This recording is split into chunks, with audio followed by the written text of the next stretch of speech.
Hallo, heute lernen wir Distributivgesetz. So, was ist Distributivgesetz? Man kann die Multiplikation verteilen, distribute. Zum Beispiel 3 mal 2 plus 5. So, man kann distribute 3 von hier und hier. Dann 3 mal 2 plus 3 mal 5. 3 mal 2 ist 6, 3 mal 5 ist gleich 15. Deshalb, das ist 21. Natürlich erst mal Plus machen. 7, auch das ist 21. Warum dieses Gesetz funktioniert? So, denk mal, zweirechteck. Hier ist 3, hier ist 7. Aber das ist, 7 ist auch 2 plus 5. Und 3 mal 7, 41. Und 3 mal 2 ist 6, 3 mal 5 ist 15.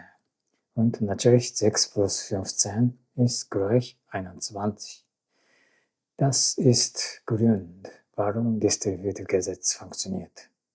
Aber hast du deinen Lehrer gefragt, warum kann ich nicht zuerst Plus machen? Das ist eine sehr gute Frage. Wenn man die Zahl kennt, ist das eigentlich nicht hilfreich. Das ist einfach besser, erstmal Plus machen. Aber wenn man den Wert nicht kennt, ist das sehr hilfreich. Zum Beispiel 3 mal 2 plus x.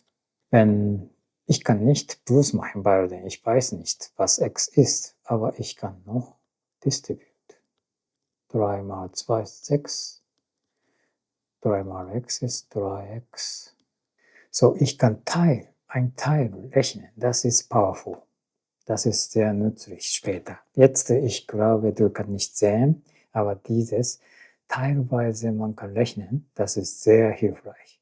Auch dieses Richtung, das ist distributed, aber hier das Inverse, das heißt Faktorisierung. Zum Beispiel 6y plus 3x.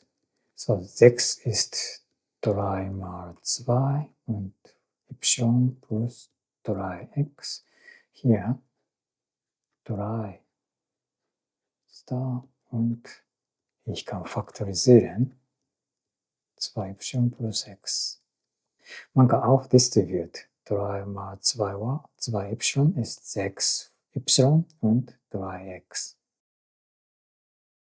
Ich weiß nicht, 2y, was ist das? X, ich weiß nicht, aber man kann rechnen teilweise. So, hier ist 6y, hier ist 3x.